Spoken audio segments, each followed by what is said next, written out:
Nas profundezas da linguagem profética das Escrituras, existem imagens que transcendem o tempo, figuras que não desaparecem com as gerações, mas permanecem como enigmas esperando para serem revelados. Entre essas imagens, destacam-se duas figuras misteriosas, duas testemunhas, duas oliveiras, anunciadas pela primeira vez pelo profeta Zacarias em uma visão noturna e que reaparecerão séculos depois no coração do Apocalipse, em meio ao julgamento e à grande tribulação. Quem são estas duas oliveiras que estão diante do Senhor de toda a terra? O que significa que eles estão ao lado do candelabro de ouro puro? Por que eles recebem poder em Apocalipse capítulo 11 para fechar os céus, ferir a terra com pragas e profetizar vestidos de saco por 1260 dias? Essas figuras não são meros símbolos sem peso. Eles são peças-chave dentro do plano divino para os julgamentos finais, instrumentos do céu em meio ao caos e portadores de uma verdade que o mundo tenta silenciar há séculos. Mesmo assim, suas identidades continuam sendo um mistério que gerou intenso debate entre teólogos, rabinos e estudiosos da escatologia bíblica. Israel ainda hoje aguarda o aparecimento de Moisés e Elias. Durante a celebração da Páscoa, um cálice extra é deixado sobre a mesa em homenagem a Elias, na esperança de que ele retorne como um precursor do Messias. Conforme anunciado em Malaquias capítulo 4, versículo 5, eis que eu vos enviarei o profeta Elias, antes que venha o grande e terrível dia do Senhor. Da mesma forma, a figura de Moisés, o grande libertador, está profundamente enraizada na esperança messiânica do povo judeu. Ambos representam a lei e os profetas, e muitos acreditam que eles serão os que retornarão como as duas testemunhas durante a tribulação. Então eles serão Moisés e Elias? Ou talvez Enoque e Elias, os únicos homens que, segundo as Escrituras, não conheceram a morte? Ou serão dois novos servos que Deus levantará com poder profético para aquele momento crítico? Todas essas questões geraram longas discussões. O que sabemos é que essas duas testemunhas pregarão com autoridade em meio à grande tribulação. Eles enfrentarão o anticristo e, após cumprirem sua missão, serão mortos em Jerusalém, a cidade que espiritualmente se chama Sodoma e Egito, onde nosso Senhor também foi crucificado. Seus corpos permanecerão em exibição pública por 3 dias e meio, enquanto o mundo inteiro celebra suas mortes. Mas então, Deus intervirá. O Espírito da vida descerá sobre eles, e eles se erguerão diante do olhar atônito das nações. Eles serão ressuscitados e levados ao céu em uma nuvem gloriosa. Então, caro ouvinte, se você quiser se aprofundar mais neste tópico fascinante e entender mais sobre quem podem ser essas duas testemunhas, convido você a assistir a este vídeo até o final. Você descobrirá detalhes e mistérios que talvez nunca tenha considerado antes sobre esses personagens proféticos. Antes de continuarmos, gostaríamos de saber a sua opinião. Quem você acha que serão as duas testemunhas? Moisés e Elias? Enoque e Elias? Ou talvez testemunhas completamente diferentes? Deixe seu comentário. Vamos começar!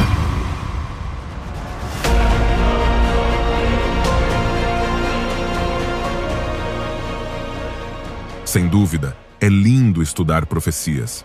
Cada palavra que Deus falou por meio de seus profetas tem um eco eterno, um peso de glória e uma relevância que transcende os séculos. O capítulo 4 de Zacarias não é exceção.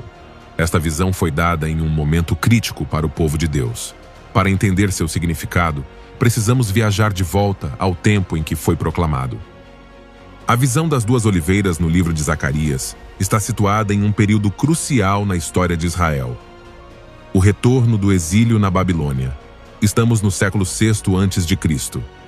O Império Babilônico havia caído nas mãos dos persas, e Ciro, o Grande, em um gesto sem precedentes, autorizou os judeus a retornarem a Jerusalém para reconstruir sua cidade e seu templo. Esse retorno não foi fácil. O povo encontrou uma Jerusalém devastada, com muros derrubados e um templo em ruínas. Apesar do entusiasmo inicial, o trabalho de reconstrução ficou interrompido por aproximadamente 16 anos. A oposição dos povos vizinhos, a instabilidade política e, acima de tudo, a perda da visão espiritual entre os próprios israelitas levou a um impasse.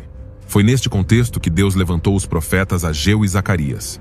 Enquanto Ageu falava com exortações diretas, Zacarias transmitia a mensagem divina por meio de visões simbólicas e profundas.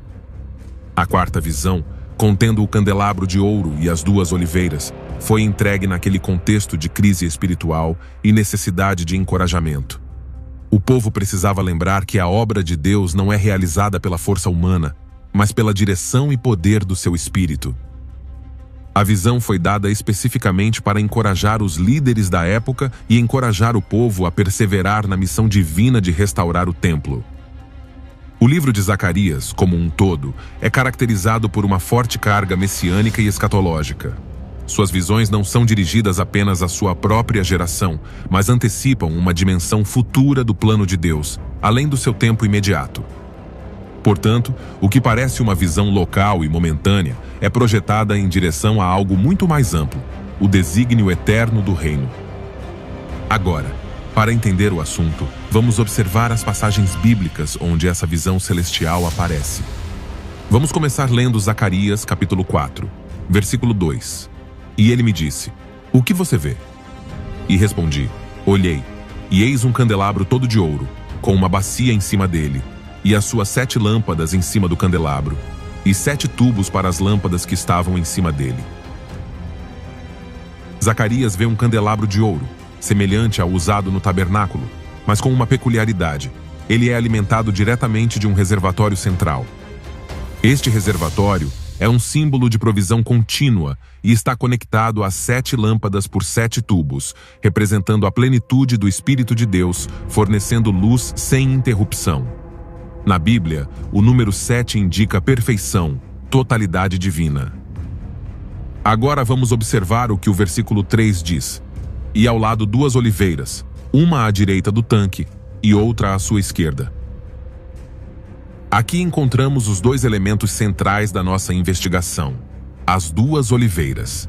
Elas não ficam simplesmente ao lado do castiçal, mas ao lado do reservatório que alimenta as lâmpadas.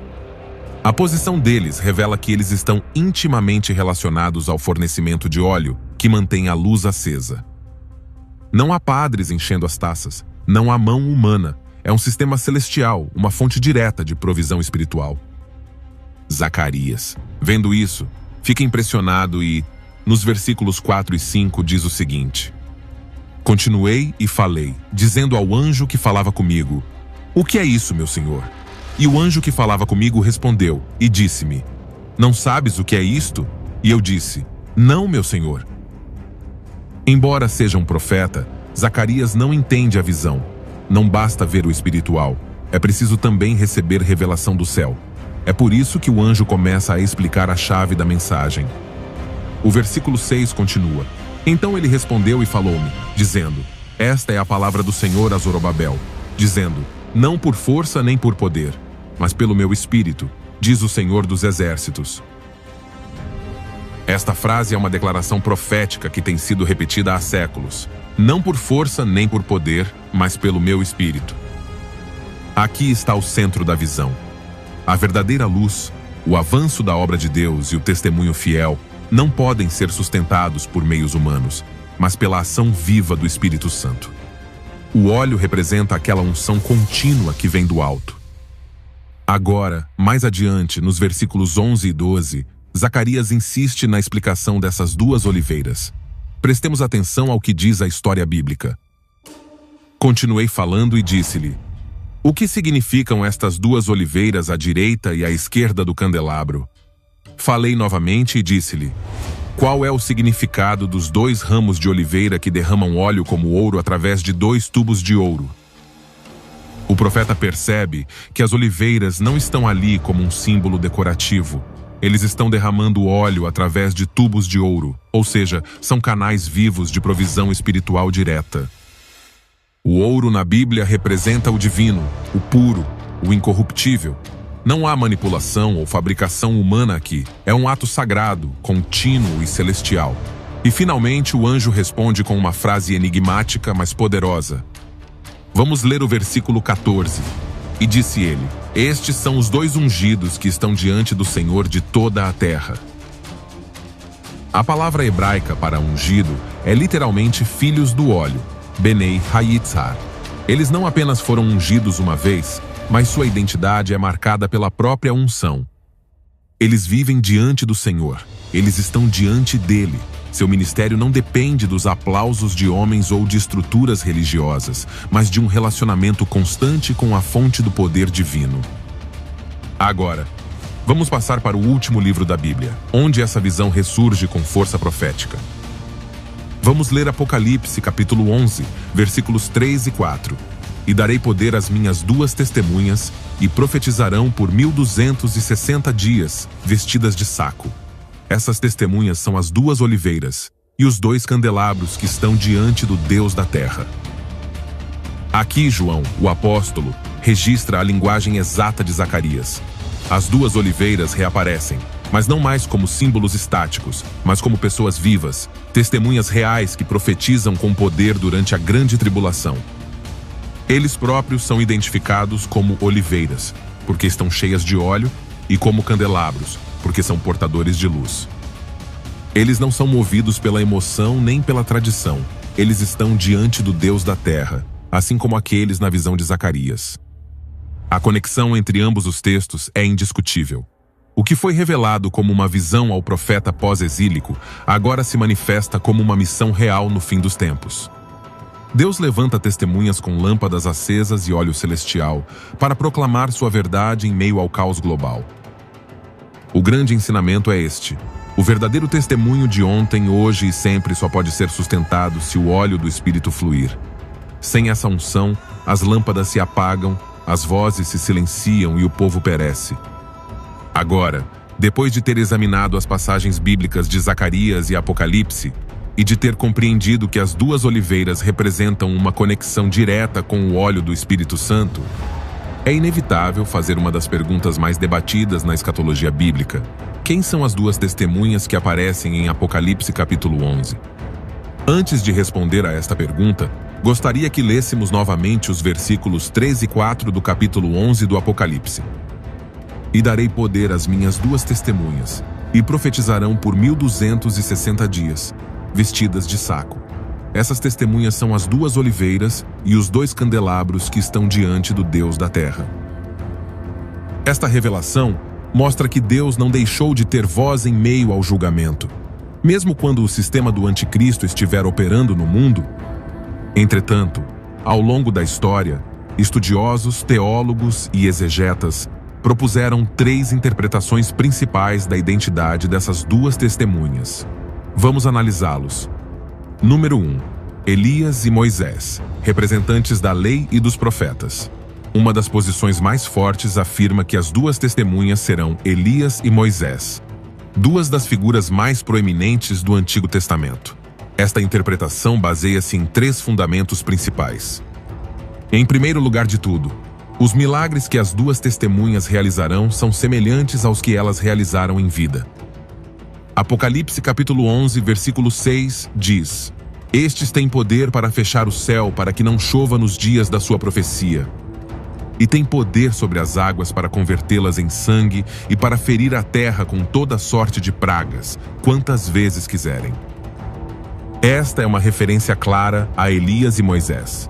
Elias fechou o céu por 3 anos e meio, de acordo com 1 Reis capítulo 17, versículo 1. Então Elias, o tisbita, que era dos moradores de Gileade, disse a Acabe: Vive o Senhor, Deus de Israel, perante cuja face estou, que nestes anos não haverá orvalho nem chuva, exceto quando eu o disser. Por outro lado, Moisés transformou água em sangue e trouxe pragas sobre o Egito. Em segundo lugar, ambos aparecem juntos com Jesus na transfiguração. Em Mateus, capítulo 17, versículo 3, lemos: E eis que lhes apareceram Moisés e Elias, falando com ele. Isso foi interpretado como um sinal profético. Eles são testemunhas autorizadas do Messias e poderiam retornar para testemunhar nos últimos dias. Em terceiro lugar, eles representam as 2 grandes categorias do Antigo Testamento: a lei, Moisés, e os profetas, Elias. Assim como o Antigo Testamento foi resumido nesses 2 pilares, essas duas testemunhas personificam o testemunho completo da antiga aliança. Nesse sentido, eles voltam a confrontar o mundo com a palavra profética e a autoridade da lei divina. Agora, há uma objeção a essa posição. Moisés morreu, e alguns acreditam que ele não retornaria. No entanto, argumenta-se que Deus pode ressuscitá-lo, como fez com Lázaro, somente neste caso com uma clara missão escatológica. Número 2. Elias e Enoque, aqueles que nunca viram a morte. Outra posição amplamente aceita entre alguns teólogos antigos e modernos é que as testemunhas serão Elias e Enoque, com base no fato de que ambos foram levados vivos para o céu e não experimentaram a morte. Enoque foi transladado para o céu de acordo com Gênesis capítulo 5, versículo 24. Então Enoque andou com Deus, e não apareceu mais, porque Deus o levou consigo. Por sua vez, Elias foi arrebatado ao céu por um redemoinho, de acordo com 2 Reis, capítulo 2, versículo 11. E aconteceu que, indo eles ainda conversando, eis que um carro de fogo, com cavalos de fogo, os separou de ambos, e Elias subiu ao céu num redemoinho. Essa interpretação é apoiada por Hebreus capítulo 9, versículo 27, onde diz: E assim como aos homens está ordenado morrerem uma só vez, vindo depois disto o juízo. Sob essa lógica, como Elias e Enoque não morreram, eles devem retornar para cumprir aquele decreto universal de morte. Ao retornarem como as duas testemunhas, eles completariam seu ciclo humano morrendo no final de seu testemunho, conforme indicado em Apocalipse capítulo 11, versículo 7. Quando eles terminarem o seu testemunho, a besta que sobe do abismo fará guerra contra eles, e os vencerá e os matará. Disse também que Enoque foi um pregador do julgamento. Isto é mencionado em Judas capítulo 1, versículo 14. E sobre estes também profetizou Enoque, o sétimo depois de Adão, dizendo: Eis que vem o Senhor com milhares de seus santos. Isso reforça a ideia de que Enoque tem um papel profético ao anunciar o julgamento de Deus, e, portanto, estaria qualificado para ser uma das testemunhas na grande tribulação. Número 3. 2 futuros profetas ainda não conhecidos. Uma terceira posição, defendida por muitos exegetas contemporâneos, é que as duas testemunhas serão 2 homens que ainda não compareceram. Mas eles serão escolhidos e ungidos por Deus especialmente para os dias do fim. Esta posição se baseia no fato de que o Apocalipse não menciona nomes. Testemunhas são definidas por sua função. E darei poder às minhas 2 testemunhas, e profetizarão por 1260 dias, vestidas de saco. Não se diz que eles sejam reencarnações ou retornos de personagens passados, mas simplesmente testemunhas cheias de poder. Seu argumento também é que Deus sempre levanta novos servos de acordo com a geração. Assim como Deus chamou Noé para o dilúvio, Moisés para o êxodo, Elias para confrontar a idolatria e João Batista para se preparar para o Messias, ele também pode levantar 2 novos servos únicos, preparados para confrontar o anticristo. Essa visão evita os problemas doutrinários relativos ao retorno físico de Enoque ou Elias. Alguns argumentam que Enoque e Elias já foram glorificados e que retornar em corpos mortais seria contraditório. Portanto, essa posição propõe que eles serão 2 testemunhas humanas comuns, mas dotadas de poder sobrenatural como os profetas do Antigo Testamento. Agora, é importante notar que cada uma dessas posições tem argumentos bíblicos e teológicos respeitáveis. Não estamos lidando com uma doutrina essencial para a salvação, mas sim um tema escatológico que permite diferentes interpretações entre crentes sinceros. A identidade exata das 2 testemunhas não foi revelada com absoluta clareza, o que nos leva a confiar na oração, no estudo cuidadoso e na humildade diante do texto sagrado. Pessoalmente, estou inclinado a pensar que são Elias e Moisés, devido à força dos paralelos bíblicos e sua aparição com Cristo na Transfiguração.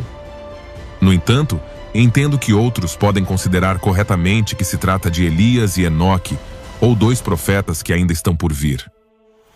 O ponto principal é que Deus terá uma testemunha poderosa nos últimos dias, e que essas testemunhas serão completamente cheias do Espírito, com uma missão clara de confrontar o mundo com a verdade.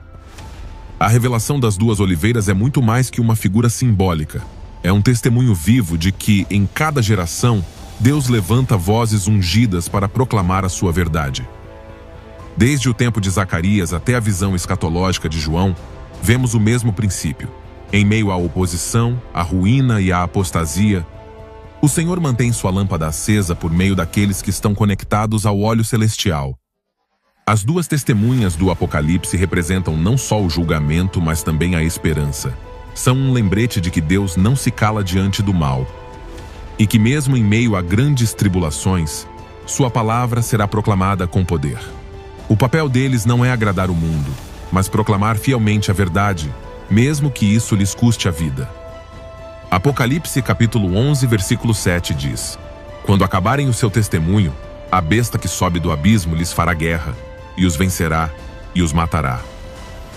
Sem dúvida, a fera teria desejado acabar com essas duas testemunhas muito antes. Os 1260 dias que passaram pregando livremente devem ter parecido intermináveis para ele. Entretanto, mais uma vez é demonstrado que os tempos estão sob o controle absoluto de Deus, que os estabelece de seu trono no céu. Somente quando tiverem cumprido plenamente sua missão, então, e somente então, a besta será capaz de enfrentá-los. Ela fará guerra contra eles, os vencerá e os matará. Somente a besta conseguiu matar as duas testemunhas, o que causou espanto e alegria entre os descrentes. Sem dúvida, esta ação lhe granjeará o reconhecimento, o apoio, a simpatia e a admiração de muitos, que verão nele um salvador por ter silenciado aqueles que proclamavam a verdade. Por tudo isso, ele vai querer que todos vejam os corpos das duas testemunhas. Observemos o que dizem os versículos 8 e 9. E seus cadáveres ficarão expostos na rua da grande cidade que espiritualmente se chama Sodoma e Egito, onde nosso Senhor também foi crucificado. E os dois povos, tribos, línguas e nações verão os seus cadáveres durante 3 dias e meio, e não permitirão que sejam enterrados.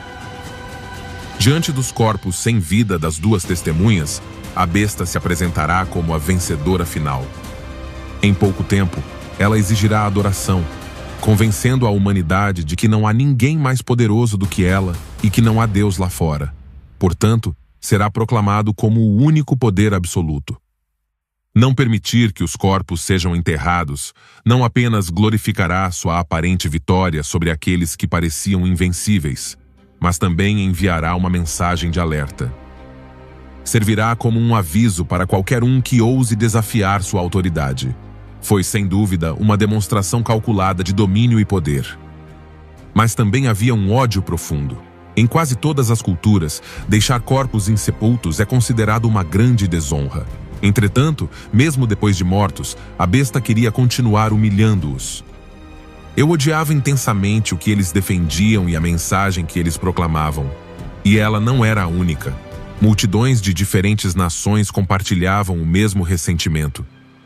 E assim eles continuarão a descarregar sua fúria em seus corpos inertes, como se ainda pudessem silenciar suas vozes. É por isso que nos é dito que pessoas de todos os povos, tribos, línguas e nações verão seus cadáveres. Será um evento global, um espetáculo sem precedentes. A expectativa será enorme, porque durante 3 anos e meio, essas duas testemunhas proclamaram a mensagem de Deus com uma autoridade que ninguém poderia impedir. Seus corpos provavelmente serão exibidos em programas de televisão no mundo todo e se tornarão virais na internet. Outro detalhe importante é o local onde tudo isso acontecerá. Dizem-nos que os seus corpos ficarão na rua da grande cidade, que espiritualmente se chama Sodoma e Egito, onde nosso Senhor também foi crucificado. Mais uma vez, o apóstolo João intencionalmente contorna a situação antes de revelar o local específico ao qual ele está se referindo. Na verdade, ele não menciona seu nome diretamente, mas nos leva a deduzi-lo através das pistas que nos oferece. Mas esse detalhe não é acidental, pois também busca nos mostrar a condição espiritual e moral da cidade onde tudo isso acontece. A que lugar você realmente está se referindo? Comecemos destacando que esta cidade é espiritualmente identificada com Sodoma e Egito. Ambos são reconhecidos na Bíblia por sua profunda maldade e por terem sido objeto de julgamento divino. Sodoma simboliza orgulho, perversão e corrupção moral, enquanto o Egito evoca a escravidão, a opressão e a tirania que o povo de Deus sofreu no passado. É verdade que há muitas cidades no mundo que poderiam se encaixar nessas características, mas apenas uma é o lugar onde nosso Senhor foi crucificado. Esta é uma referência clara e indiscutível a Jerusalém. E embora essa comparação possa parecer chocante para nós, ela não é nenhuma novidade. O profeta Isaías já havia usado uma linguagem semelhante ao se referir aos líderes e ao povo de Judá, chamando-os de príncipes de Sodoma e povo de Gomorra, conforme mencionado em Isaías capítulo 1, versículo 10. À primeira vista, Jerusalém pode parecer uma cidade santa, mas aos olhos de Deus, ela se tornou um símbolo de perseguição. Durante séculos ele perseguiu os servos do Senhor, e no auge de sua maldade, foi lá que o próprio Filho de Deus foi crucificado.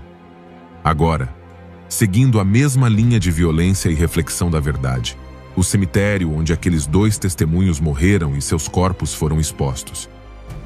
Mas a história não termina aí. Depois desses 3 dias e meio, o Espírito da vida enviado por Deus entra neles, e eles ficam de pé, diante do olhar aterrorizado de todos que os observam. Sua ressurreição pública não apenas confirma que sua mensagem era verdadeira, mas antecipa o julgamento iminente que virá sobre os ímpios. Então, uma voz do céu lhes diz: subam aqui, e eles sobem em uma nuvem, um sinal claro de vitória, glória e vindicação divina. Este acontecimento nos lembra que a fidelidade a Deus pode custar-nos a vida, mas também que a ressurreição é certa para aqueles que testemunham com coragem. Embora o mundo celebre sua aparente vitória, o propósito de Deus prevalecerá e seus servos serão justificados. Assim como Cristo foi crucificado, sepultado e ressuscitado, essas 2 testemunhas compartilham o mesmo padrão glorioso: morte por causa do Evangelho, mas vida eterna através do poder de Deus. Esta passagem nos encoraja como crentes a não temer a rejeição, a perseguição ou a morte. Nossa esperança está naquele que tem o poder de ressuscitar os mortos e nos dar a vida eterna. As 2 testemunhas são um modelo do que significa ser fiel até o fim, confiando que Deus honra aqueles que o honram. E assim chegamos ao final deste vídeo. Esperamos sinceramente que tenha sido uma bênção para a sua vida, que tenha trazido clareza ao entendimento profético da palavra, e que o Espírito Santo tenha despertado em você o profundo desejo de ser uma testemunha fiel nestes tempos cruciais. Que o Senhor o fortaleça, o encha de sabedoria e sempre o guie pelo caminho da verdade.